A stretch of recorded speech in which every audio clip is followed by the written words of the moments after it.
Karthigai Deepam serial நேர்களுக்கு வணக்கம். நம்மளோட கார்த்திகை தீபம் சீரியலில் ஒரு சூப்பரான எபிசோட் வந்திருக்கேன் சொல்லலாம். மிஸ் பண்ணாமல் ஃபுல் வீடியோவும் கேளுங்க. வீடியோக்குள்ளே போகிறதுக்கு முன்னாடி நம்ம சேனலை லைக் அண்ட் சப்ஸ்கிரைப் பண்ணி சப்போர்ட் பண்ணுங்கள்.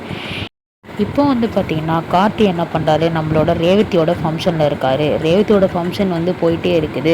ஃபஸ்ட்டு பார்த்திங்கன்னா ரிங்கு மாற்றிக்கலான்னு சொல்லிட்டு நம்மளோட மருதுவும் ரேவதிக்கும் ரிங்கு மாற்றும் போது கரெக்டாக கரண்ட்டை ஆஃப் பண்ணிவிட்டு நம்ம மருது என்ன பண்ணுறாங்க, முகத்தை மூடி எப்படியோ கார்த்தி என்ன பண்ணுறாரு, இருட்டில் அந்த ரிங்கை மாற்றி விட்டுறாரு. அடுத்தது பார்த்திங்கன்னா நம்ம ரேவதி என்ன பண்ணுறாங்க, அந்த வலையில் எப்படியாச்சும் உன்னோட கல்யாணம் பண்ணிக்க போகிறவங்க, உன்னோட வருங்காலம் உன் கூட இருக்க போகிறவங்க தெரிவாங்கம்மா அப்படின்ற மாதிரி சொல்கிறாங்க. அப்போ ரேவதி என்ன சொல்கிறாங்க, அம்மா எதுக்குமா இந்த சம்பிரதாயம்லாம், நம்மளுக்கு யாரும் தெரியாமையா இருக்குது அப்படின்னு சொல்லும்போது, நீ அதை கரெக்டாக பார்த்தினா கடவுளே அருள் சொல்கிற மாதிரி உனக்கு உன்னை கல்யாணம் பண்ணிக்க போகிறவங்க அதில் தெரியுவாங்க அப்படின்ற மாதிரி சொல்கிறாங்க. அப்போ பார்த்திங்கன்னா சரி ஓகேம்மா, நீங்கள் சொல்கிறது நான் இன்னும் கேட்காமையா இருக்க போகிறேன், சரி நான் கேட்குறேன் அப்படின்னு சொல்லிட்டு இப்போது ரேவதி மனசில் எப்படியாச்சும் கார்த்தி இடம் பிடிக்கணும் அப்படின்னு சொல்லிட்டு என்ன பண்ணுவாங்க, நம்மளோட பீட்டர் அதாச்சும் நம்மளோட கார்த்தியோட ஃப்ரெண்டு இளையராஜாவும் அதுக்கப்புறம் நம்மளோட மயில்வாகனம் இவங்க 2 பேரும் சேர்ந்து நம்மளோட மருதுவோட ஷூவில் பார்த்திங்கன்னா ஒரு பூச்சியை வச்சுருவாங்க. மருது என்ன பண்ணுவார், கரெக்டாக ரேவதி பார்த்துட்ருப்பாங்க. அந்த வலைக்குள்ளே எப்படியாச்சும் மருது தெரியணும் அப்படின்னு சொல்லிட்டு எல்லாரும் ஆசைப்படுவாங்க. எல்லாரும்னா சாமுண்டீஸ்வரியும் அதுக்கப்புறம் சந்திரகலா உள்ளே இருந்து ஜன்னல்லேருந்து எட்டி பார்த்துட்ருப்பாங்க. அதுக்கப்புறம் பார்த்திங்கன்னா அப்படியே பார்த்துட்ருப்பாங்க. அப்போ நம்மளோட ரோகிணி கடவுள்கிட்ட எப்படியாச்சும் உன்னோட புருஷனை அதாச்சும் உன்னோட கார்த்தியை பார்த்துடி அப்படின்ற மாதிரி சொல்லுவாங்க. அதுக்கப்புறம் நம்ம ரேவதி என்ன பண்ணுவாங்க, கரெக்டாக இந்த வலையை எடுத்துகிட்டு போய் பார்க்கும்போது மருது முன்னாடி இருப்பார். மருது என்ன பண்ணுவார், பூச்சி கடிக்குதுன்னு சொல்லிட்டு கீழே ஷூவில் ஏதோ கடிக்குது அப்படின்னு சொல்லிட்டு பார்த்துட்ருப்பார். மயில்வாகனம் அதை பார்த்து சிரிச்சிட்டு இருப்பார். நல்லா மொக்க வாங்கினா மருது அப்படின்னு சொல்லிட்டு கீழே குனியும் போது கரெக்டாக கார்த்தி அழகாக க்யூட்டாக ஒரு செம்மையான ரியாக்ஷன் கொடுத்துட்டு ஃபோனில் பேசிகிட்டு இருப்பார். அதை பார்க்கும்போது ரேவதிக்கு தனக்குள்ளே கார்த்தி மேலே பயங்கரமான அஃபெக்ஷன் வந்துடும்.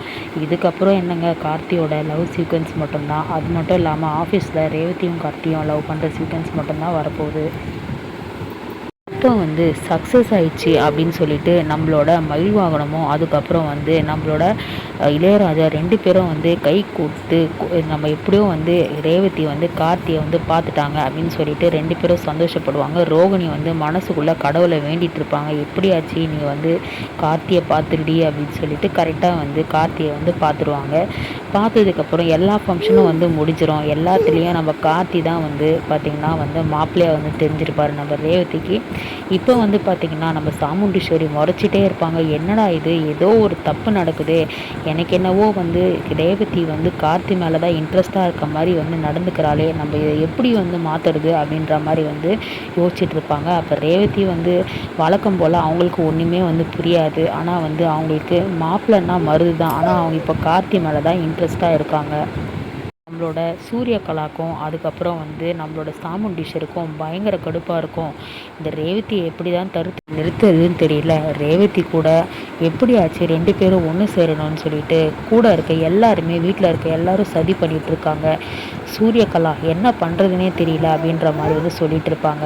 அப்போ சூரியகலா, அத்தை என்கிட்ட ஒரு பிளான் இருக்குது, அதை நான் கண்டிப்பாக செஞ்சு காட்டுறேன் அப்படின்ற மாதிரி சொல்லுவாங்க. என்ன பிளான், சீக்கிரம் சொல்லு அப்படின்னு சொல்லும்போது, நீங்கள் ஒன்றும் கவலைப்படாதீங்க, நம்ம ஃபஸ்ட்டு ரேவதியை ஆஃபீஸை விட்டு நிறுத்த வைக்கணும், அதுதான் இப்போ பெரிய விஷயமா இருக்குது. ரேவதிக்கு என்ன கார்த்தினா தெரியும், அவன் ஒரு சாதாரண எம்டின்னு மட்டும் தானே தெரியும், அவளே இந்த வேலை பிடிக்கலன்ற அளவுக்கு நம்ம சொல்ல வைக்கணும் அப்படின்னு சொல்லும்போது, அது எப்படி பண்ண முடியும், அதுதான் நீங்கள் ஒரு அடியால் வச்சுருக்கீங்களே, அதை யாரும் சொல்கிறா, அதுதான் அந்த ஆஃபீஸில் வேலை பார்க்குற பிரியா கார்த்தி மேலே இன்ட்ரெஸ்ட்டாக இருக்காளே, அதை வச்சு நம்ம ஒரு கேம் விளாட்லாம், நீங்கள் கவலைப்படாதீங்க அப்படின்ற மாதிரி சொல்கிறாங்க. ஸோ இப்போ பிரியாவை வச்சு ஒரு கேம் விளாட போகிறாங்க. என்ன பண்ண போகிறாங்க அப்படின்றது தெரியல. ஒரு பக்கம் மருதுவோட ஒரு விஷயங்கள்லாம் மாட்ட போகுது. ஸோ வெயிட் பண்ணி பார்க்கலாம் என்ன நடக்குதுன்னு சொல்லிட்டு. நெக்ஸ்ட் அப்டேட்டுக்கு நம்மளோட சேனலை லைக் அண்ட் சப்ஸ்கிரைப் பண்ணி சப்போர்ட் பண்ணுங்கள். தேங்க்யூ.